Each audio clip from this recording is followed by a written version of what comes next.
তিনি তার উম্মতের প্রতি অনেক রহমদিল ছিলেন। কিয়ামতের মাঠেও যখন প্রত্যেক ব্যক্তি নিজেকে নিয়ে ব্যস্ত থাকবে, ইয়া নাফসি বলতে থাকবে, তখন নবী সাল্লাল্লাহু আলাইহি ওয়াসাল্লাম বলতে থাকবেন, ইয়া উম্মতি, হে আল্লাহ আমার উম্মতকে হেফাজত করো, হে আল্লাহ আমার উম্মতকে হেফাজত করো। রাসূলুল্লাহ সাল্লাল্লাহু আলাইহি ওয়াসাল্লাম সেই সত্তা যিনি দীর্ঘ 23 বছরে এই উম্মতের স্বার্থে অবর্ণনীয় দুঃখ কষ্ট সহ্য করে দ্বীন ইসলামকে প্রসার করেছেন এবং প্রতিষ্ঠা ঘটিয়ে তারপরে পৃথিবী থেকে বিদায় নিয়েছেন। কিন্তু দুঃখজনক হচ্ছে তার ইন্তেকালের পর আমরা যারা এখন বেঁচে আছি, আমরা রাসূলুল্লাহ সাল্লাল্লাহু আলাইহি ওয়াসাল্লামের সেই আদর্শ হয়তো পরিপূর্ণরূপে পালন করতে পারছি না। যদি আমরা রাসূলুল্লাহ সাল্লাল্লাহু আলাইহি ওয়াসাল্লামের আদর্শ পরিপূর্ণরূপে পালন করতে পারতাম, তাহলে আমাদের সবার চেহারায় দাড়ি থাকা উচিত ছিল। আর আমি যদি আমার নিজের চেহারায়, নিজের লেবাস, নিজের পোশাকে, নিজের পরিবারে, নিজের অর্থনীতির মধ্যে, নিজের সমাজে রাসূল সাল্লাল্লাহু আলাইহি ওয়াসাল্লামের আদর্শ প্রতিষ্ঠা করতে ব্যর্থ হই, তাহলে আমার দ্বারা রাসূলুল্লাহ সাল্লাল্লাহু আলাইহি ওয়াসাল্লামের দ্বীন পৃথিবীর বুকে প্রতিষ্ঠা করাটা সম্ভব না। আমার জানা মতে রাসূলুল্লাহ সাল্লাল্লাহু আলাইহি ওয়াসাল্লামের সুন্নত বা আদর্শগুলো পালন করলে মানবতার কোনো ক্ষতি হবে এমন কোনো দলিল আমার জানা নাই। আপনাদের জানা আছে নাকি? আপনি যদি দাড়িটা ছেড়ে দেন, আজকে থেকে শেভ করাটা বন্ধ করে দেন, আপনার শুধু পরকালের উপকার হবে এমনটা নয়, আপনার দুনিয়ার উপকার আছে ইনশাআল্লাহ। আপনি যদি রাসূলুল্লাহ সাল্লাল্লাহু আলাইহি ওয়াসাল্লামের সুন্নত মোতাবেক তাকওয়া বা আল্লাহ ভীরুতার পোশাক পরিধান করেন, পরকালের উপকারিতা তো আছেই, দুনিয়ারও উপকারিতা আছে ইনশাআল্লাহ। একটু আমরা লক্ষ্য করে দেখি রাসূলুল্লাহ সাল্লাল্লাহু আলাইহি ওয়াসাল্লাম 24 ঘন্টায় কিভাবে তার দিন এবং রাত কাটাতেন এবং আমাদের জন্য তিনি কেমন আদর্শ রেখে গেছেন। আপনার বয়স হয়ে গেছে 50 বছর। যদি আজকে রাত্রে একটু সততার সাথে ঠান্ডা মাথায় চিন্তা করেন, এই 50 বছরের মধ্যে কত সময় আপনি অযথাই নষ্ট করেছেন, আমি চ্যালেঞ্জ করলাম আপনি পাবেন মিনিমাম 10 থেকে 20 বছর সময় নষ্ট করে ফেলেছেন। এই 50 বছরের জীবনে আপনি টেলিভিশন দেখেছেন 3 থেকে 4 বছর। এই 50 বছরের হায়াতে আপনি শুধু টেলিভিশনে দেখেছেন 3 থেকে 4 বছর। চায়ের দোকানে আড্ডা পিটিয়েছেন এরকম 2 বছর। বন্ধুদেরকে নিয়ে গল্প করেছেন, বাইক নিয়ে ঘুরেছেন, এখানে ওখানে আড্ডা পিটিয়েছেন, হয়তো আরো 2 বছর। 2 বছর গার্লফ্রেন্ডের পিছনে নষ্ট করেছেন। যেখানে সাহাবায়ে কেরাম কি করতেন জানেন? খাবার খাওয়ার সময় সাহাবায়ে কেরাম রাদিয়াল্লাহু আনহুম খেয়াল রাখতেন কোন খাবারগুলো খেলে সময় কম লাগবে। তারা এমন খাবার খেতেন যে খাবার খেলে সময় কম লাগবে, তাড়াতাড়ি খাওয়া যাবে, তাড়াতাড়ি ইবাদত করা যাবে। আর এই যে ফেসবুক, ইউটিউবিং এর যে যুগ আসছে, এতে করে দেখবেন যে একদিনের মধ্যে 24 ঘন্টা যদি দিন হয়, তার মধ্যে মিনিমাম 5 থেকে 6 ঘন্টা অনলাইন খেয়ে ফেলছে। অহেতুক কোনো কাজ নাই, এমনি স্ক্রলিং। কে কি বললো, কে কি করলো, কে কাকে কি বললো, কে কার বিরুদ্ধে কি করলো, মজা। আমরা আসলে কিছু মনে করবেন না, আমরা জাতিগতভাবে অনেকটা ফ্যান্টাসি প্রিয় জাতি। আর ফ্যান্টাসি খুব ভালো লাগে, কনস্ট্রাকটিভ কাজ নাই। কনস্ট্রাকটিভ কাজ কি জানেন? ওই যে আরব বিশ্বের নাকের ডগায় বসে পশ্চিমারা যে কাজগুলো করছে, এগুলো কনস্ট্রাকটিভ কাজ। বিগত 100 বছরে তারা সারা বিশ্বের প্রত্যেকটা বড় বড় সেক্টরের নিয়ন্ত্রণ নিয়ে নিয়েছে, এটা কনস্ট্রাকটিভ কাজ। আপনি যে এডুকেশন সিস্টেমে পড়াশোনা করছেন, তার ভিত্তি, তার চাবিকাঠি, লাটাই ওদের হাতে। আপনি যে তথ্য প্রযুক্তিগুলো ব্যবহার করছেন না, এগুলোর সুতা, লাটাই ওদের হাতে। সারা বিশ্বের যে ফাইন্যান্সগুলো আছে, বড় বড় ফাইন্যান্স, এই ফাইন্যান্সগুলোর লাটাই ওদের হাতে। সারা বিশ্বের যে বড় বড় ব্যাংকিং সিস্টেমগুলো দেখেন, আর ব্যাংকিং সিস্টেমগুলোর ভবিষ্যৎ ভালো না, যারা ইকোনমিক্স জানেন তারা বুঝবেন। এদের লাটাই ওদের হাতে, পুরো ওয়ার্ল্ডের জিও পলিটিক্সের লাটাই ওদের হাতে। এই কাজগুলো ওরা কনস্ট্রাকটিভলি করেছে, সময় নষ্ট করে নাই বিগত 100 বছরে। আপনাকে আমি ইতিহাস পড়তে বারবারই বলি, আরও একবার রিকোয়েস্ট করছি, বেশি না, 1914 সাল থেকে শুরু করে, প্রথম বিশ্বযুদ্ধ থেকে শুরু করে 2022 সাল পর্যন্ত ওয়ার্ল্ডের হিস্ট্রিটা একটু পড়ে দেখবেন, কিভাবে বিশ্ব আজকে এই অবস্থায় এসেছে। দেখবেন আমরা জিতিনি, বরং আমরা হেরে গেছি। আমরা এমন জাতি ছিলাম না। আমরা কেমন জাতি ছিলাম একটু দেখাচ্ছি। মুসলিম জাতির অবস্থা এমন ছিল যে মদিনার খেজুরের যে ছাদ, খেজুর গাছের পাতার তৈরি ছাদ আর মাটির মসজিদে বসে মদিনা থেকে ওমর রাদিয়াল্লাহু আনহু, আবু বকর সিদ্দিক, উসমান রাদিয়াল্লাহু আনহু, আলী ইবনে আবি তালেব, 4 খলিফা, তাদের কথাই বলছি। ওই খেজুর গাছের মসজিদের মধ্যে বসে তারা অর্ধেক বিশ্ব শাসন করেছে। অবস্থা দেখেন, আমাদের পরিবারগুলো এত সুন্দর ছিল যে পুরো পরিবারের মধ্যে তালিম, কোরআন, হাফেজে কোরআন, পরিবারের মধ্যে আলেম, মুফতি, মুহাদ্দিস দিয়ে ভর্তি ছিল। একজন বাদশার কথা আমি পড়েছিলাম হিস্ট্রি পড়তে গিয়ে, এটা অনেক পরের কথা, প্রায় উমাইয়া শাসনের কথা। যখন উমাইয়াদের পতনের সময় চলে আসছে, তারা কর্ডোভায় চলে গেছেন ইসলামিক খেলাফত কায়েম করতে। কর্ডোভা, আন্দালুসিয়া কর্ডোভায়, ওটাকে আন্দালুসিয়ার খেলাফত বলে। ওই সময় রাজার ছেলেকে বিয়ে দেওয়ার ঘোষণা এসেছে, রাজার ছেলেকে বিয়ে দেওয়া হবে। রাজা মানে আমির বুঝাচ্ছে এখানে, যিনি রাষ্ট্রের আমির ছিলেন। বিয়ে দেওয়ার জন্য মেয়ে খোঁজার জন্য বলা হয়েছে। তো এখন প্রথম দিন ঘোষণা করা হয়েছে যে আপনাদের যার যার বাসায় মেয়েরা হাফেজে কোরআন, রাতের বেলা সেই বাসায় আলো জ্বালিয়ে দিবেন, যাতে পাহাড়ের উপর থেকে রাজা দেখতে পারেন যে কোন কোন বাসায় হাফেজা আছেন। তার মধ্য থেকে চুজ করা হবে একজন মেয়ে রাজার ছেলের জন্য। রাজা মানে আমি বুঝাচ্ছি। সেই রাতে তিনি যখন উঠলেন পাহাড়ে, এগুলো সত্য ঘটনা, দেখলেন আন্দালুসিয়ার প্রত্যেকটা বাসার ঘর, এই ঘরের মধ্যে আলো জ্বলছে, প্রত্যেকটা বাসায় হাফেজা মেয়ে আছে। তো এখন তো বিয়ে দেওয়া সম্ভব না সবার সাথে। পরের দিন আবার ঘোষণা আসলো যে এই হাফেজা মেয়েদের মধ্যে যারা তাফসির করতে পারে, কোরআনের মুফাসসির, হাফেজ মুফাসসির কিন্তু এক জিনিস না। হাফেজ মানে আপনি মুখস্থ করেছেন কোরআন, মুফাসসির মানে আপনি কোরআন একদম ব্যাখ্যা বিশ্লেষণ সহ আপনি অনুবাদ করতে পারেন, তাফসির করতে পারেন। পরের দিনও দেখা গেল সেম চিত্র, সবার ঘরে ঘরে আলো জ্বলছে। মেয়েদের কথা বলছি, মেয়ে খুঁজে বেড়াচ্ছে বিয়ে দেওয়ার জন্য। তারপরে আবার ঘোষণা আসলো যারা তাফসির করার সাথে সাথে মুহাদ্দিসা মানে হাদিস মুখস্থ আছে, 10,000, 1,000, 20,000, 1,000, 2,000 এরকম করে যত হাদিস মুখস্থ আছে মুহাদ্দিসা, তাদের ঘরে আলো জ্বলবে। তখন দেখা গেল যে আলো একটু কমে আসছে আর কি, কথা বুঝতে পারছেন, কিন্তু আলোর সংখ্যা অনেক। আবার ঘোষণা আসলো পরের দিন যে এই বাড়িগুলোর মধ্যে যারা ফকিহ বোঝেন কি, ফিকহের জ্ঞান আছে, গভীর জ্ঞান আছে, কুরআন সুন্নাহর গভীর ইস্তেহাদ করতে পারেন, মুস্তাহিদ এই টাইপের, তাদের বাসার আলো জ্বলবে। তখন দেখা গেল যে আলোর সংখ্যা আরেকটু কমে আসে। এর মধ্য থেকে আমির একজনকে সিলেক্ট করে তার ছেলের সাথে বিয়ে দিলেন। এই ছিল মুসলিমদের অবস্থা। এখন যদি আপনি আজকে, এটা কি কুমিল্লা না নাকি, কুমিল্লার তিতাসের কোন একটা উপরের জায়গায় চলে যান, টাওয়ারে যান, গিয়ে বলেন যে আমাদের এই পুরো গ্রামের মধ্যে বা এই জায়গার মধ্যে আমি আমার ছেলের জন্য মেয়ে খুঁজতেছি, যেই মেয়েগুলো হাফেজে কোরআন তাদের বাসায় আলো জ্বালিয়ে দিবে। উপর থেকে দেখেন কতগুলো আলো জ্বলবে, অবশ্যই জ্বলবে, একটাও না এমন না, জ্বলবে।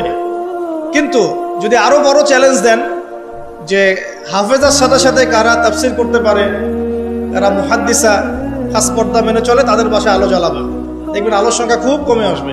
আমাদের অবস্থা কিন্তু এমন ছিল না। আমরা এই বিশ্বকে নেতৃত্ব দিয়েছি এক সময়, সুদীর্ঘ প্রায় 1250 বছর। কত বছর?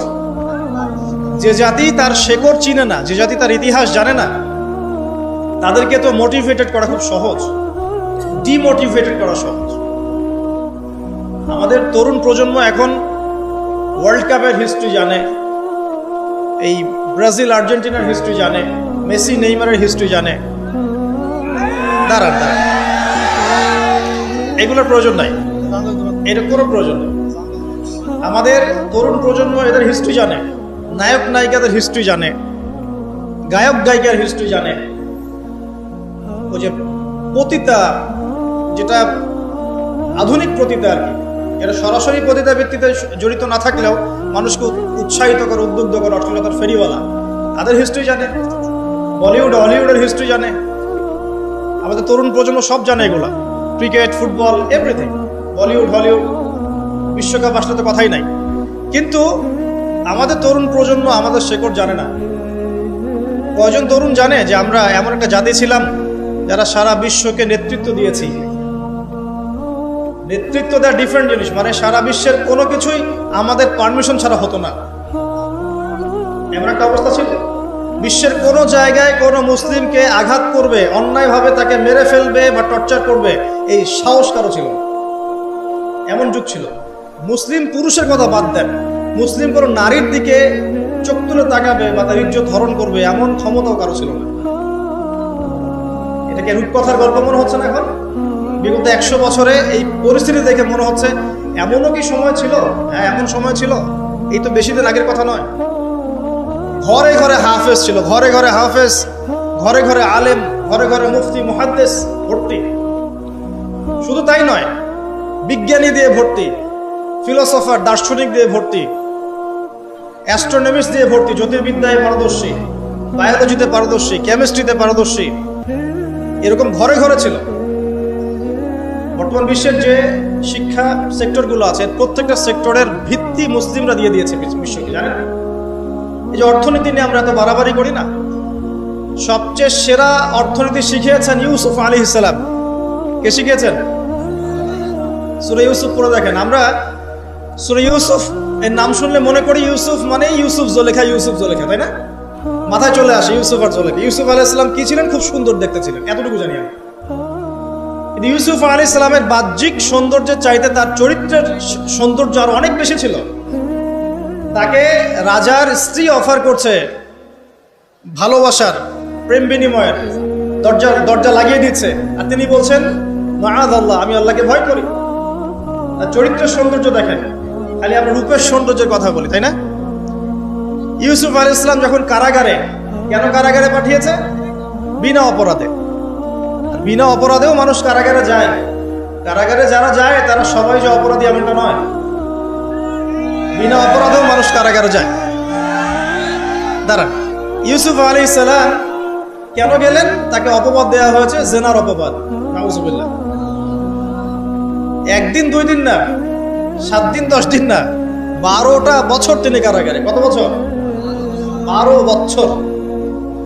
ওই 12 বছরের মধ্যে তিনি একটা ঘটনা ঘটেছে, 2 জন কয়েদি এসেছে। কয়জন? নতুন কয়েদি। একজন বলছে যে আমি স্বপ্ন দেখলাম যে আমার মাথার মধ্যে রুটি রাখা হয়েছে, রুটি, এই রুটি এসে পাখি খেয়ে নিচ্ছে। আরেকজন স্বপ্ন দেখলো যে সে রাজাকে শরাব পান করাচ্ছে। ইউসুফ, তোমাকে সত্যবাদী মনে হয়, আমাদেরকে স্বপ্নের ব্যাখ্যা জানিয়ে দাও। এই 2 জন ব্যক্তি কিন্তু মুসলিম নন, মনে রাখবেন। এই 2 জন ব্যক্তি কি?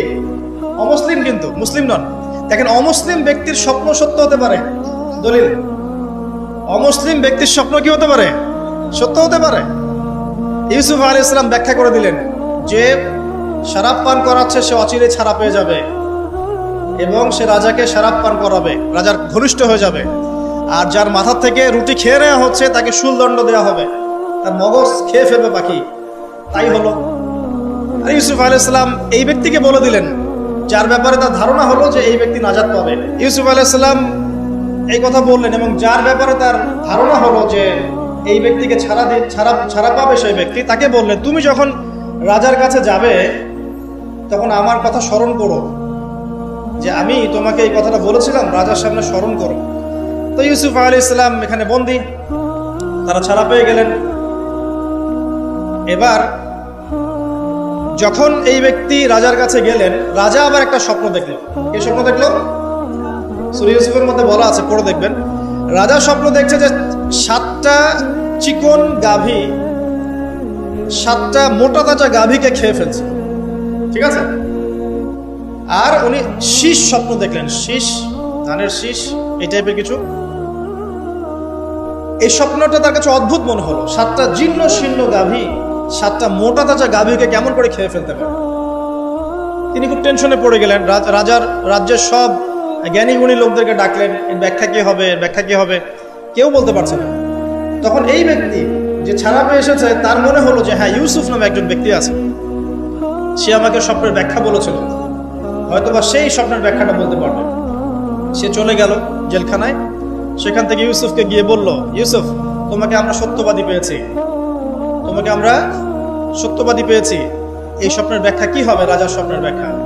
ইউসুফ আলাইহিস সালাম বললেন যে এর অর্থ হচ্ছে যে অতি শীঘ্রই এই মিশরের মধ্যে দুর্ভিক্ষ আসবে। কি আসবে? কি আসবে? আচ্ছা, তার মানে দুর্ভিক্ষ শব্দটা কোরআনে আছে। রাজাকে গিয়ে বলো যে ওই মহিলাদের কি খবর, যে মহিলারা ইউসুফ আলাইহিস সালামের ব্যাপারে এরকম অপবাদ দিয়েছিল। তখন এই ব্যক্তি গিয়ে রাজাকে বলল, ওই মহিলাদের কথা তিনি জিজ্ঞাসা করেছেন। তখন রাজা বলছে যে ইউসুফ নির্দোষ ছিল। সেই মহিলারা স্বীকার করলো যে ইউসুফ নির্দোষ ছিল, আসলে আমরাই তাকে ওয়াসওয়াসা দিয়েছি, আমাদেরকে প্রলুব্ধ করেছি। রাজা বলেন তাকে বের করে নিয়ে আসো। ইউসুফ আলাইহিস সালামকে বের করে আনা হলো। আনার পর তাকে বলা হচ্ছে এই স্বপ্নের ব্যাখ্যা কি হবে এবং এর সমাধান কি। ইউসুফ আলাইহিস সালাম বলছেন যে ব্যাখ্যা হচ্ছে এই যে আপনার এই রাজ্যে দুর্ভিক্ষ আসবে, তবে আপনি যদি আমাকে খাদ্য মন্ত্রণালয়ের দায়িত্ব দেন, তাহলে এই সমস্যা আমি মোকাবেলা করতে পারবো ইনশাআল্লাহ। আমি বিশ্বস্ত এবং আমার এই বিষয়ে জ্ঞান আছে। কে বলেন এটা? ইউসুফ আলাইহিস সালাম। এবার জেলখানা থেকে আল্লাহ পাকের তাকদীর দেখেন। জেলখানা, কুয়ার মধ্যে ছিলেন, কুয়া, বাবার খুব কাছের সন্তান, তাই না? ইয়াকুব আলাইহিস সালাম কাছের সন্তান, সেখান থেকে ভাইদের ষড়যন্ত্রে কুয়ার মধ্যে, মনে আছে? কুয়া থেকে মিশরের বাজারে ওখানে বিক্রি করে দেওয়া হলো, ওখান থেকে রাজপ্রাসাদে, ঠিক আছে, রাজপ্রাসাদে বড় হচ্ছেন।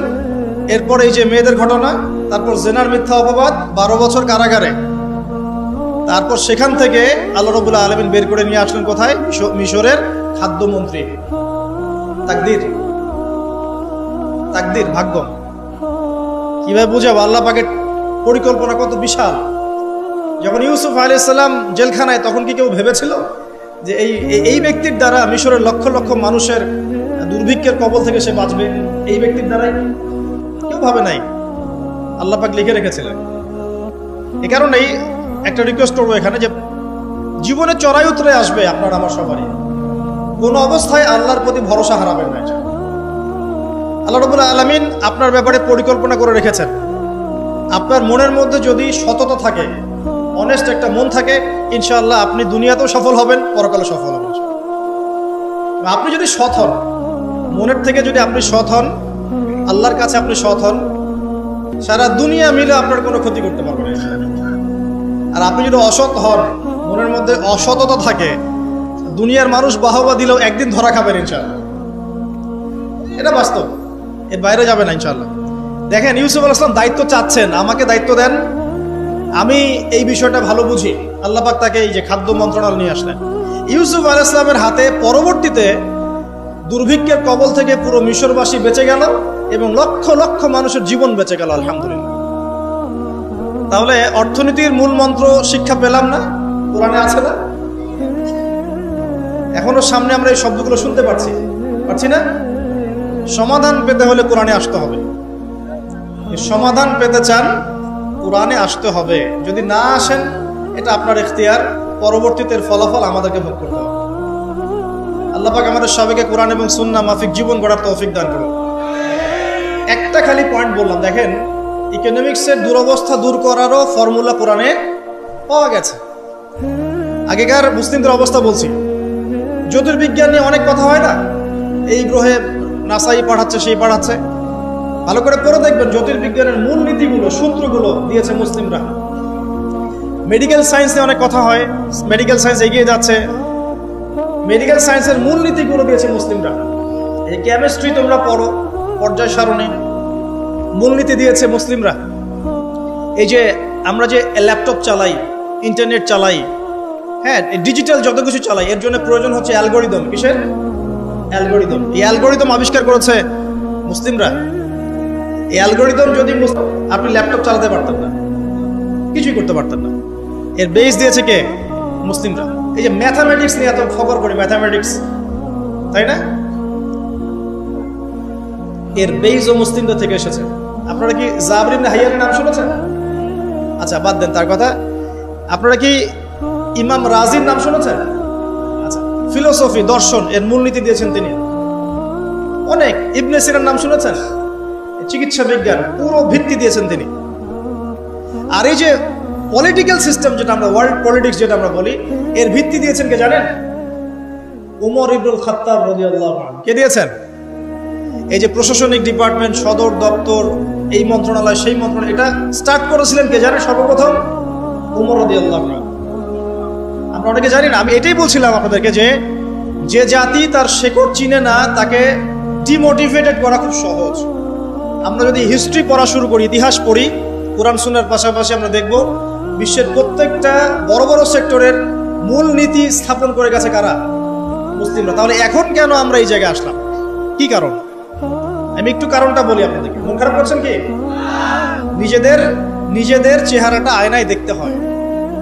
যদি আমরা আমাদের চেহারা আয়নায় দেখার সৎসাহস না থাকে, তাহলে উন্নতি করবো কিভাবে?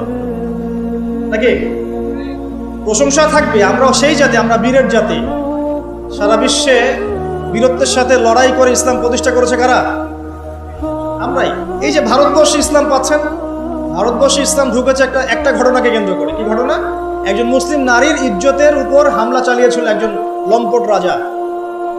এই ঘটনাকে কেন্দ্র করে বিন কাসিম, এই যে ঘোরসাওয়ার, অল্প কিছু সৈন্য নিয়ে আক্রমণ করেছিলেন ভারতবর্ষ। এই যে বিজয়, এখান থেকে শুরু হলো ইসলাম। তারও আগে যে চিটাগাং আছেন, চিটাগাং, চট্টগ্রাম, এই চিটাগাং রোড দিয়ে, এই পোর্ট দিয়ে আরবরা বাণিজ্য করত। ওই দিক দিয়ে ইসলাম ঢুকেছে একদিক দিয়ে।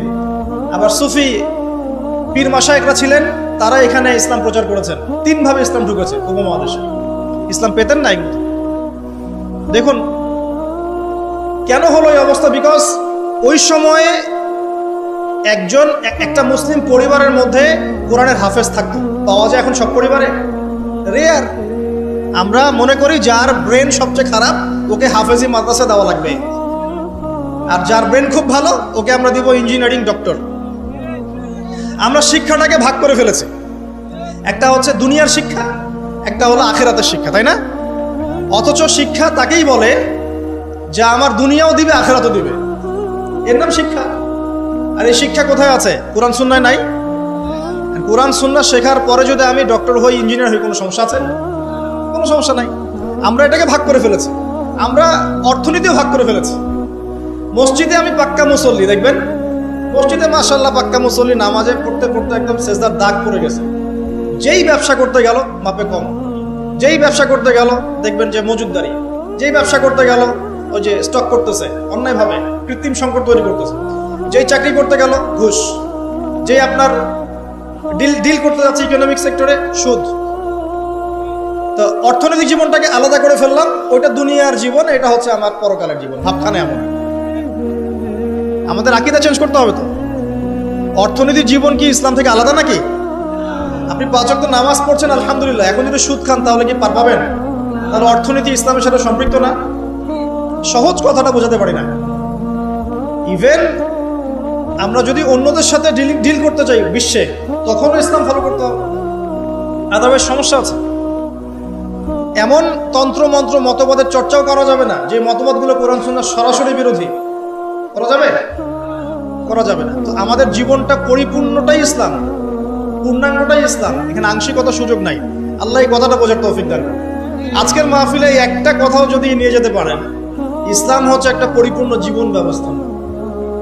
এখানে আপনি সব পাবেন এবং সব পালন করতে আপনাকে বলাও হয়েছে। আল্লাহ পাক কোথায় বলেছেন? আমি দলিল দিচ্ছি। 1 নম্বর দলিল দিচ্ছি, ইসলাম পরিপূর্ণ জীবন ব্যবস্থা। কোথায় আছে? সূরা মাইদা 3 নম্বর আয়াত। কত নম্বর? সূরা মাইদা 3 নম্বর। আল্লাহ পাক বলছেন, বিসমিল্লাহির রহমানির রহিম। আল্লাহ বলছেন, আল ইয়াউমা আকমালতু লাকুম দীনাকুম ওয়া আতমামতু আলাইকুম নি'মাতি ওয়া রাদিতু লাকুমুল ইসলাম দীনান। আল্লাহ বলছেন, কে বলছেন? আল্লাহ পাক বলছেন, আমি তোমাদের জন্য দ্বীন ইসলামকে পরিপূর্ণ করে দিলাম। কি করে দিলাম? পরিপূর্ণ মানে কি? যেখানে সবকিছু নাই। তাই না? পরিপূর্ণ মানে কি? যেখানে সবকিছু আছে। তার মানে জীবনের প্রতিটা বিষয়ের হেদায়েত কোথায় আছে? ইসলামে আছে।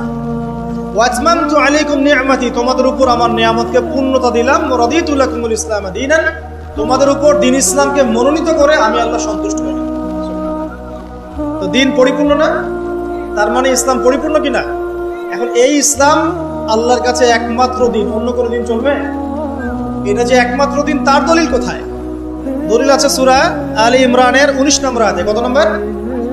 আলী ইমরান 19 নম্বর। আল্লাহ পাক বলছেন, ইন্না দীনা ইনদাল্লাহিল ইসলাম, জেনে রাখো হে মানুষ, নিশ্চয়ই আল্লাহর কাছে একমাত্র গ্রহণযোগ্য দিন, তার নাম কি? ইসলাম। আল্লাহ পাক এই সূরার মধ্যে আবার বলছেন যে ইসলাম ছাড়া অন্য দিন পালন করলে কবুল হবে কিনা, আল্লাহই বলছেন। সেটা কোথায়? 85 নম্বর আয়াত। কত নম্বর আয়াত? 85। আল্লাহ পাক বলছেন যে ওয়ামাই ইয়াবতাগি গায়রাল ইসলামি দীনান ফালা ইউকবাল মিন, যদি কেউ ইসলাম ছাড়া অন্য কোনো দিন তালাশ করে, কোশ্চিন কালেও তার কাছ থেকে কবুল করা হবে না। তার তিনটা দলিল পেলেন। এক, আল্লাহর কাছে মনোনীত দিন কি? ইসলাম। এই ইসলাম পরিপূর্ণ কিনা? অবশ্যই পরিপূর্ণ। দলিল সূরা মাইদার আয়াত নাম্বার 3। আর এই ইসলাম বাদ দিয়ে অন্য দিন চলবে কিনা? উত্তর না। দলিল সূরা আলী ইমরানের 85। এখন আপনার আমার দায়িত্ব কি, সেটা আল্লাহ বলছেন সূরা বাকারায়। কোন সূরায়? সূরা বাকারায়। কোরআনের একটা আয়াত কিন্তু আরেকটা আয়াতের সাথে লিঙ্ক আপ হবে। এই মিলানোর যোগ্যতা আপনাকে তৈরি করতে হবে। মানে আমি বুঝাই একভাবে, এই যে আকাশের তারাগুলো দেখেন, আমরা সাধারণ চোখে যেটা দেখি সেটা হলো এটা তারাই, জাস্ট তারা, সুন্দর লাগে, তাই না? আসলে ব্যাপারটা এমন না। আসলে ব্যাপারটা হচ্ছে এই প্রত্যেকটা তারার সাথে অন্য তারার একটা জটিল এবং সূক্ষ্ম গাণিতিক একটা মিল আছে। যদি আপনি আমার সাথে কখনো তারা দেখতে আসতে পারেন, আমি দেখাবো ইনশাআল্লাহ। আকাশের তারা দেখা শিখতে হবে। দেখে মনে হয় যে খুব সুন্দর। আল্লাহ পাক সূরা মুলকের মধ্যে বলছেন, সূরা মুলক রাত্রেবেলা তেলাওয়াত করতে হয়, রাতে তারা ওঠে না, ওই রাতেই আল্লাহ বলছে সূরা মুলক তেলাওয়াত করতে। কি মিল আছে দেখছেন? রাতে আকাশে তারা উঠে, আর আল্লাহ পাক রাতের বেলায় সূরা মুলক তেলাওয়াত করতে বলছেন। আর সূরা মুলকের মধ্যে আল্লাহ বলছেন যে আকাশের দিকে তাকাও, তাকিয়ে দেখো আল্লাহর সৃষ্টির মধ্যে কোনো খুঁত পাও কিনা, তোমার দৃষ্টি বারবার ব্যর্থ হয়ে ফিরে আসবে, কোনো ত্রুটি পাবে না। সুবহানাল্লাহ। এই তারাগুলোর মধ্যে জটিল একটা সূক্ষ্ম গাণিতিক মিল আছে। এক মিলিমিটার বা 1 সেন্টিমিটার মিলিমিটার যদি একটা থেকে দূরে সরে যায় বা কাছে চলে আসে, মহাবিশ্ব ধ্বংস হয়ে যাবে। জানেন? বুঝাচ্ছি। এই যে পৃথিবী আর চাঁদের একটা দূরত্ব আছে না, এই দূরত্ব যদি একটু এগিয়ে আসে, চাঁদ যদি একটু কাছাকাছি চলে আসে বা পৃথিবী একটু কাছে চলে আসে, তাহলে এই পৃথিবীর বেশিরভাগ জায়গা সমুদ্রের পানি দিয়ে ডুবে যাবে। বুঝলেন না? আচ্ছা, বোঝার দরকার নাই, পরে বুঝেন, শুনে রাখেন। আছে আবার যদি চাঁদ একটু দূরে চলে যায়, তাহলে সমুদ্রের পানি অনেক শুকিয়ে যাবে, থাকবে না পানি। সূর্য যদি একটু কাছে চলে আসে, এক হাত যদি কাছে চলে আসে, তাহলে পৃথিবীর অনেক বড় একটা অংশ মরুভূমি হয়ে যাবে। আর যদি সূর্য 1 হাত দূরে চলে যায়, তাহলে পৃথিবীর অনেক বড় একটা অংশ বরফে ঢেকে যাবে। একদম সূক্ষ্ম মিল আছে, সূক্ষ্ম গাণিতিক তত্ত্ব আছে। এমনি এটা আল্লাহ পাক সৃষ্টি করেন নাই তো। তারার কথা বলছিলাম কেন? তারাগুলো একটা একটার সাথে মিলালে আপনি পথ খুঁজে পাবেন। ঠিক একইভাবে কোরআনের একটা আয়াত অন্য আয়াতের সাথে মিলাতে পারলে আপনি হেদায়েত খুঁজে পাবেন। আপনাকে মিলিয়ে দেখাচ্ছিলাম। আল্লাহ বলছেন সূরা আলী ইমরান 19 নম্বর আয়াত, দ্বীন ইসলাম আল্লাহর কাছে একমাত্র দিন।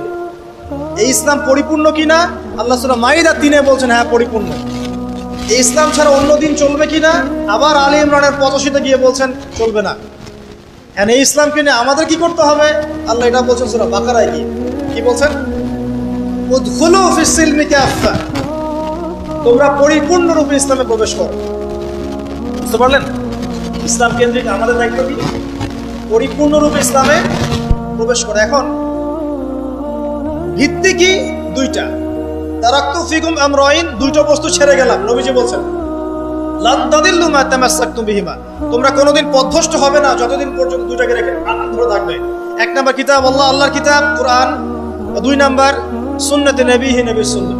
কোরআন এবং সুন্নাহকে কেন্দ্র করে ইসলাম, এটাতে পরিপূর্ণরূপে প্রবেশ করতে বলা হচ্ছে। আর আপনার সাথে আমার কথা, পরিপূর্ণ প্রবেশ মানে কি বুঝায়?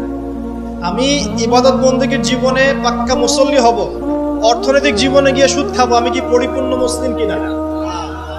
সহজ কথা বলেন, পরিপূর্ণ মুসলিম কি? এদিকে আপনি তাহাজ্জুদ পড়ছেন, মাশাআল্লাহ, 5 ওয়াক্ত নামাজ পড়ছেন, নফল নামাজ পড়ছেন, রোজা রাখছেন, দান সদকা করছেন, খুবই সুন্দর, মাশাআল্লাহ। কিন্তু আপনি অন্যের সম্পদ অন্যায়ভাবে হরণ করছেন, মুসলিম হবে পরিপূর্ণ? একটা পরিবারের কর্তা, মাশাআল্লাহ, দিনদার, চিল্লা দিয়ে লাগাচ্ছেন, মাশাআল্লাহ, দিনের দায়ী, সবকিছু ঠিক আছে। এখন পরিবারের সেই লোকের স্ত্রী পর্দা করে না, ওই লোকের মেয়ে বেপর্দায় ঘোরাফেরা করে, ওই লোকের ছেলে মাদকাসক্ত, এই পরিবারটা কি পরিপূর্ণ ইসলামিক পরিবার কিনা?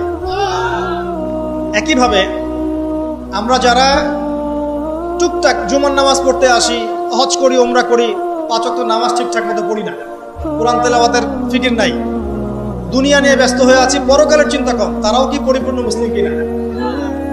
তো পরিপূর্ণ মুসলিম বলতে কি বোঝায়, এটার জন্য আপনার কিন্তু পিএইচডি করার দরকার নাই।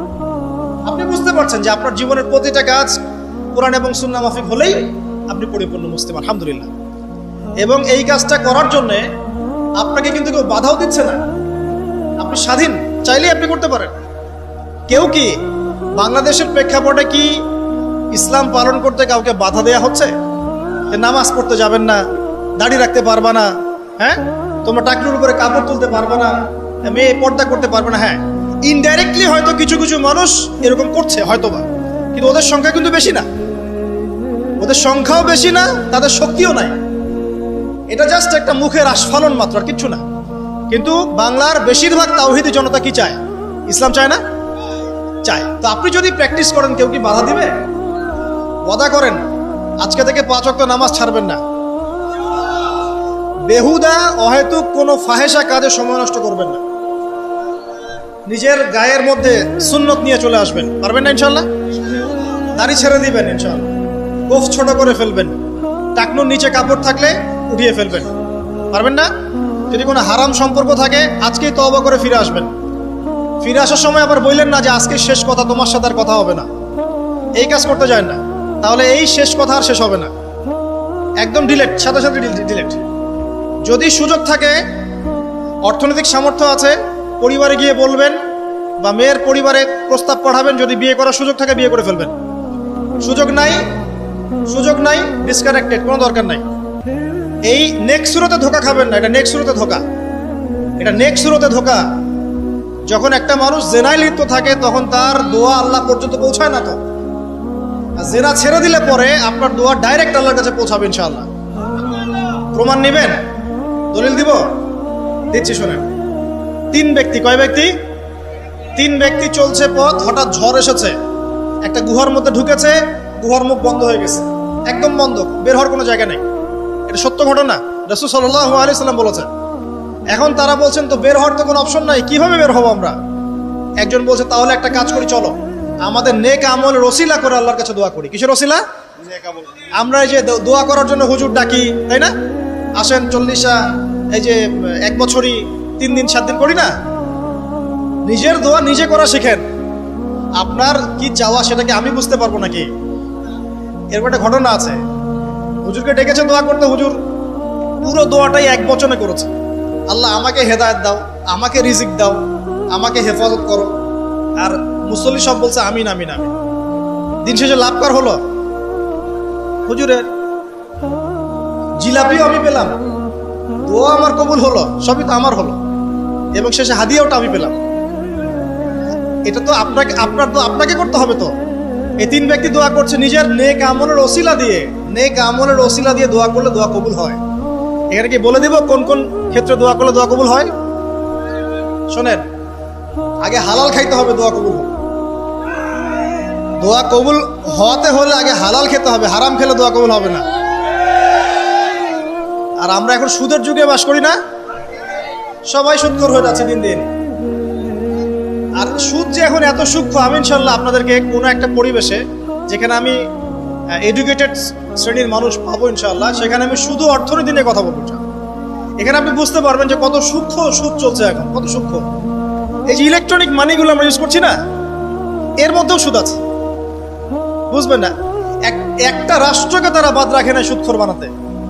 যদি আমাদের রাষ্ট্রের কোনো লোন প্রয়োজন হয়, আমরা যদি ওয়ার্ল্ড ব্যাংকের কাছে যাই বা IMF এর কাছে যাই, সুদ ছাড়া কোনো লোন তারা দিবে না, কখনো দিবে না।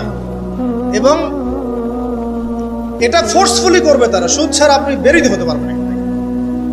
তো পরে আসি ওইদিকে, আমি ওইদিকে আছি না। দোয়া কবুল করাতে হলে আপনাকে আগে হালাল রিজিক সার্চ করতে হবে, 1 নাম্বার। 2 নাম্বার, তাওহীদ চর্চা করতে হবে। শিরকের পাপে লিপ্ত থাকলে দোয়া কবুল হওয়া ডিফিকাল্ট। এবং সুন্নতের চর্চা করবে, বেদাতি আমল করলে দোয়া কবুল হওয়া ডিফিকাল্ট আছে। এর পাশাপাশি আমি কিছু অপশন বলে দিই। যখন দেখুন বৃষ্টি হচ্ছে তখন দোয়া করবেন, দোয়া কবুল হবে ইনশাআল্লাহ। দোয়া করার আগে একবার বলবেন আলহামদুলিল্লাহ, কমপক্ষে একবার বলবেন আলহামদুলিল্লাহি রাব্বিল আলামিন, একবার কমপক্ষে। মানে প্রথমে আল্লাহর প্রশংসা করবেন, তারপর একবার দরুদ পড়বেন আল্লাহুম্মা সাল্লি আলা মুহাম্মাদ ওয়া সাল্লিম, তারপর হাত তুলে দোয়া শুরু করবেন। বৃষ্টি পড়ছে, দোয়া শুরু করে দেন, দোয়া কবুল হবে ইনশাআল্লাহ। আজান দিয়েছে, আজান এবং ইকামতের মাঝখানের সময়টা আছে, এই সময়টা কাজে লাগান, দোয়া কবুল হবে ইনশাআল্লাহ। নামাজে দাঁড়িয়েছেন, সেজদায় গিয়েছেন, সেজদায় দোয়া করেন, দোয়া কবুল হবে ইনশাআল্লাহ। প্রশ্ন করে অনেকে যে ভাই সেজদায় কি বাংলায় দোয়া করা যাবে? হ্যাঁ যাবে, যদি আপনার নামাজটা নফল নামাজ হয়। কোন নামাজ হয়? ফরজ নামাজে করবেন না, নফল নামাজে করতে পারেন ইনশাআল্লাহ। সেজদায় বান্দা আল্লাহর সবচেয়ে কাছাকাছি থাকে, এই সময়ে বেশি বেশি দোয়া করতে রাসূল সাল্লাল্লাহু আলাইহি ওয়াসাল্লাম তাগিদ দিয়েছেন। দোয়া করলে ডাইরেক্ট কবুল হবে ইনশাআল্লাহ। পিতা মাতার খেদমত করে দোয়া করেন, দোয়া কবুল হবে ইনশাআল্লাহ। এখন তো পিতা মাতার খেদমত মানুষ করতে চায় না। এটা সেই যুগ যে যুগে পিতা মাতার সাথে দাস দাসীর মতো আচরণ করা হয়। সন্তানরা ভুলে গেছো তোমরা যে তোমরা একদিন পিতা মাতা হবা। আমরাও কিন্তু একদিন পিতা মাতা হব। যারা বিয়ে শাদী করেছে, সন্তান সন্ততি হয়েছে, তারা জানে এই প্রসব বেদনার একটা সেকেন্ড, 1 মিনিট প্রসব যে বেদনা মায়ের হয়, এর ঋণ আমরা সারা জীবনে শোধ করতে পারবো। পারবেন? এ কারণেই মায়ের পায়ের নিচ জান্নাতের কথা বলা আছে। মাদের সম্মান আল্লাহর কাছে অনেক বেশি, মেয়েদের সম্মান অনেক বেশি। এই নারীবাদী ফ্যামিলিস্টরা যা বুঝিয়েছে, ইসলাম এমন নয়। তো ইসলাম এমন নয়, ইসলামে মেয়ের মর্যাদা সবচেয়ে উপরে। একজন নারীর, মনে করেন আপনি বাসায় আছেন, কেউ যদি বাইরে থেকে ফুটা দিয়ে বাসার ভিতরে দেখে, কথা বুঝতে পারছেন? আপনার জন্য হালাল ওই ব্যক্তির চোখের মধ্যে এরকম শিক ঢুকিয়ে দেওয়া, এটা হালাল আপনার জন্য, করতে পারেন আপনি, কিচ্ছু করেন না। আল্লাহর আইনে আপনি কোনো অপরাধী নন। যদি আপনি ঘরের ভিতরে থাকেন, কেউ বাইরে থেকে এরকম করে ফুটা দিয়ে দেখছে, মনে করেন আপনার বাসার মেয়েকে বা আপনার বাসার বোনকে, মাকে, আপনি যদি চোখের মধ্যে একটা শিক ঢুকিয়ে দেন, আপনার কোনো পাপ হবে না আল্লাহর কাছে। এটা হাদিস আছে, জায়েজ। যদিও বা এটা আইন হাতে তুলে নেওয়া হয়ে যাচ্ছে অন্য সেক্টরে, কিন্তু আল্লাহর কাছে আপনি কিছু করেন না। মেয়েদের এমন মর্যাদা দেওয়া হয়েছে, সেই মেয়েদেরকে আমরা এখন কি করেছি? কাপড় চোপড় সব কমিয়ে কমিয়ে বেপর্দা করে রাস্তায় নামিয়ে দিয়েছে। যদি একটা মানুষ নিজের সম্মান না বোঝে, তাকে সম্মান কেউ দিতে পারে? নিজেকে চিনতে শিখুন। আমাদের সম্মান আল্লাহর কাছে অনেক বেশি। এটা বলছিলাম প্রিয় ভাইরা, মায়ের পায়ের নিচে আল্লাহ পাক সন্তান বেহেশতের কথা বলছে। মা বোনদেরকে 4টা কাজ করতে বলো, অনলি 4টা কাজ। 5 ওয়াক্ত নামাজ যদি ঠিকমতো পড়তে পারে, 1 নাম্বার। 2, রমজান মাসে রোজা রাখে। 3 নাম্বার, পর্দা ঠিকঠাক মতো করে। আর 4 নাম্বার, স্বামীর আনুগত্য করে। ইনশাআল্লাহ জান্নাতের যে কোনো দরজা দিয়ে ইচ্ছা প্রবেশ করতে পারবে। এখানে স্বামীর আনুগত্যের কথা বলেছি, স্বামীর দাসত্বের কথা বলি না। আনুগত্য দাসত্ব এক জিনিস না। আনুগত্য মানে কি? আনুগত্য মানে আপনি স্বামীর যে কোনো ভালো কাজে আপনি তাকে সায় দিবেন, আনুগত্য। নামাজ পড়তে বলেছে, নামাজ পড়তে হবে। পর্দা করতে বলেছে, আপনি পর্দা করবেন। বেপর্দায় যাবেন, আপনি যাবেন না। এটা আনুগত্য। দাসত্ব কি? দাসত্ব হচ্ছে যে সে ভালো মন্দ যাই বলুক আপনি শুনছেন, দাসত্ব। এটা করবেন না। মা বোনরা 4টা কাজ বাসায় গিয়ে আবার শুনিয়ে দিবেন। নবীজি বলেছেন 4টা কাজ কোনো মেয়ে করলে জান্নাতের যে কোনো দরজা দিয়ে ইচ্ছা প্রবেশ করতে পারবে। 1 নাম্বার, 5 ওয়াক্ত সালাত। 2 নাম্বার, রমজান মাসের সাওম রোজা। 3 নাম্বার, পর্দা ঠিকঠাক মতো করবেন, লজ্জাস্থানের হেফাজত। এবং 4 নাম্বার, স্বামীর আনুগত্য করেন। মায়ের খেদমত করে দোয়া করেন, দোয়া কবুল হবে ইনশাআল্লাহ। বাবার খেদমত করে দোয়া করেন, দোয়া কবুল হবে ইনশাআল্লাহ। কোরআন তেলাওয়াত করে দোয়া করেন, দোয়া কবুল হবে ইনশাআল্লাহ। মনে করেন শেষ রাতে উঠেছেন, মানে শেষ রাত বলতে বোঝাচ্ছি, এই ধরেন যে 2টার পর থেকে, এখন 2টা 2:30টার পর থেকে নিয়ে ফজর পর্যন্ত শেষ রাতে উঠেছেন। এই সময় আপনি যা দোয়া করবেন ইনশাআল্লাহ কবুল হবে। হ্যাঁ, বলতে বাধ্য হচ্ছি, এখনকার তরুণ সমাজ ওই 2টা 2:30টার দিকে ওই যে কার কার খেলা থাকে, ওই খেলাগুলো দেখার জন্য ওঠে, তাহাজ্জুদ পড়ার জন্য উঠতে পারে না। অথচ আল্লাহ পাক বলছেন কি যে শেষ রাতে আল্লাহ পাক প্রথম আসমানে নেমে আসেন এবং আহ্বান করেন, কে আছো আমার কাছে কিছু চাইবে আমি দিব, কে আছো আমার কাছে রিজিক চাইবে দিব, কে আছো আমাকে ডাকবে আমি তোমার ডাকে সাড়া দিব, কে আছো আমার কাছে ক্ষমা চাইবে আমি তোকে ক্ষমা করব। প্রিয় যুবক ভাইরা, আল্লাহকে মূল্যায়ন করতে শিখুন। এই সময়গুলোতে দোয়া করলে ইনশাআল্লাহ তাআলা আপনার দোয়া কবুল হবে। সবচেয়ে ইম্পর্টেন্ট হচ্ছে এটা, যেটা আমরা প্রত্যেকদিন পড়ি, প্রায় 17 রাকাত নামাজ পড়ি আমরা, ফরজ নামাজ, শুধু ফরজ নামাজের কথাই বলছি। এখানে আপনি 34টা সেজদা করেন, 17 রাকাত ফরজ 34টা সেজদা করেন। প্রত্যেক সেজদায় যদি একটা করে দোয়া করতে পারেন ইনশাআল্লাহ আল্লাহ আপনার দোয়া কবুল। দোয়া কবুল করার কিছু জায়গা বলে দিলাম, বেশি বেশি দোয়া করতে হবে। আমরা উম্মার অবস্থাগুলোকে বুঝতে শিখব। এখানে এই 3 ব্যক্তি, এটা বলে আমি শেষের দিকে যাচ্ছি, একটু ধৈর্য ধরেন। এই 3 ব্যক্তি পড়ে গেছে গুহার মধ্যে। আমি বলছিলাম জেনা ছেড়ে দিলে তোমার দোয়া আল্লাহ পাক ডাইরেক্ট কবুল করবে ইনশাআল্লাহ। কিভাবে? এই দলিল দিচ্ছিলাম যে তারা বলছে আমাদের তো কোনো, আমাদের নেক আমল যা আছে এটা দিয়ে দোয়া করতে হবে, কোনো অপশন তো নাই বের হওয়ার।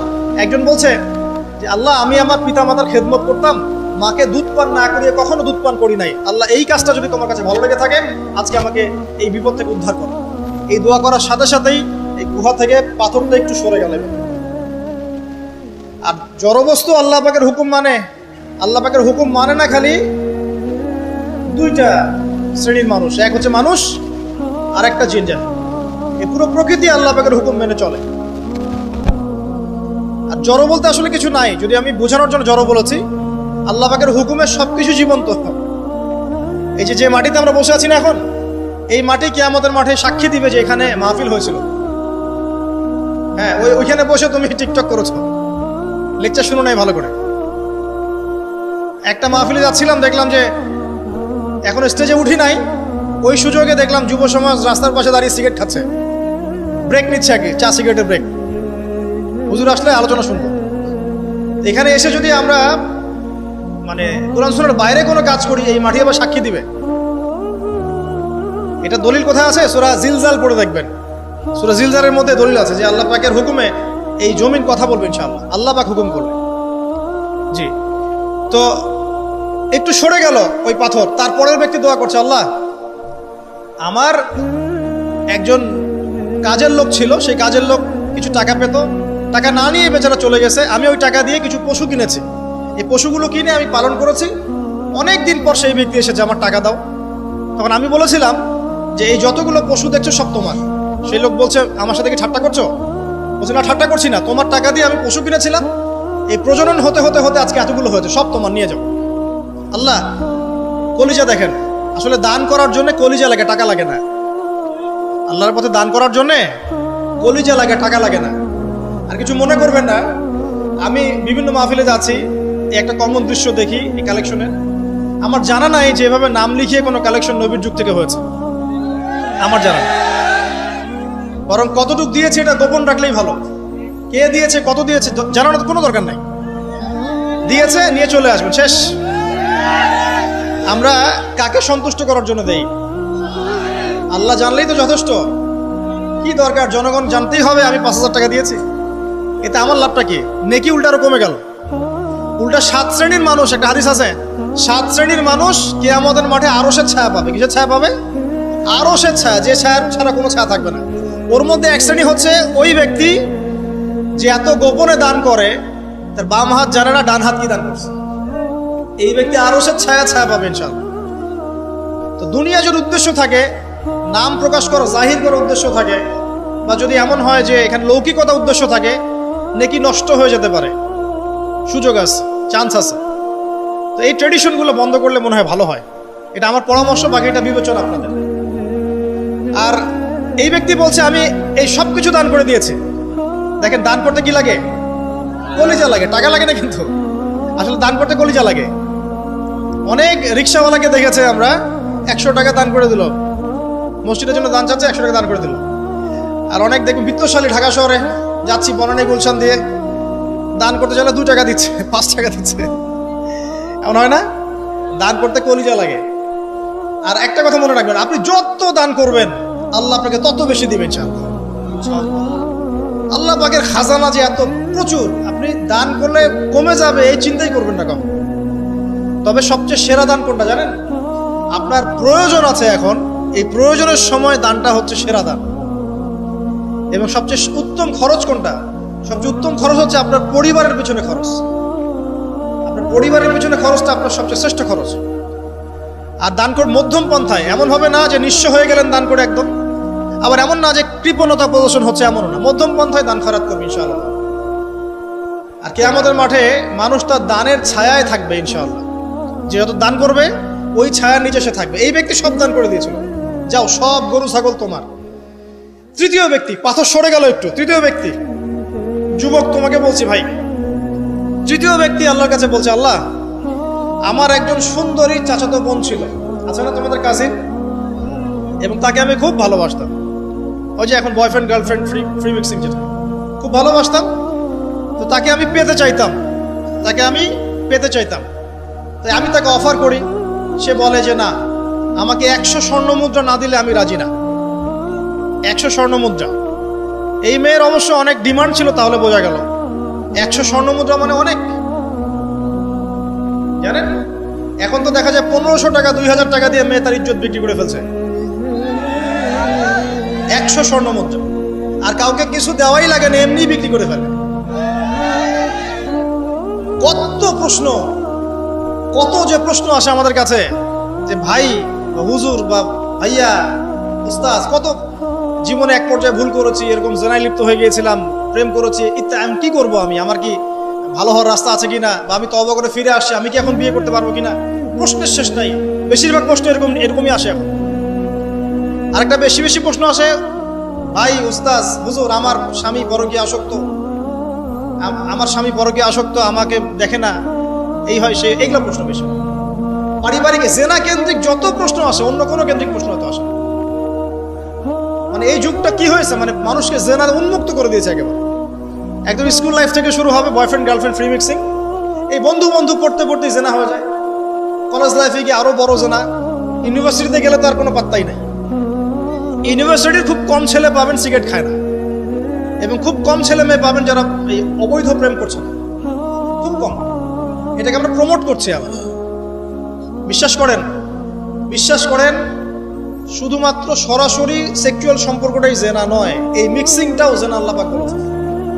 এবং এতে করে আমাদের যুব সমাজে অধঃপতনটা হয়েছে, এটা অন্য কোনো ভাবে হয় নাই। কারণ সূরা আল ইমরান পড়ে দেখবেন আল্লাহ পাক বলছেন, যুয়িনা লিন-নাস হুব্বুশ শাহওয়াতি মিনান নিসা, মেয়েদের মধ্যে ছেলেদের জন্য সবচেয়ে বেশি শাহওয়াত আছে, খাহেশাত, এটা সবচেয়ে বেশি আকর্ষণ করে ছেলেদের।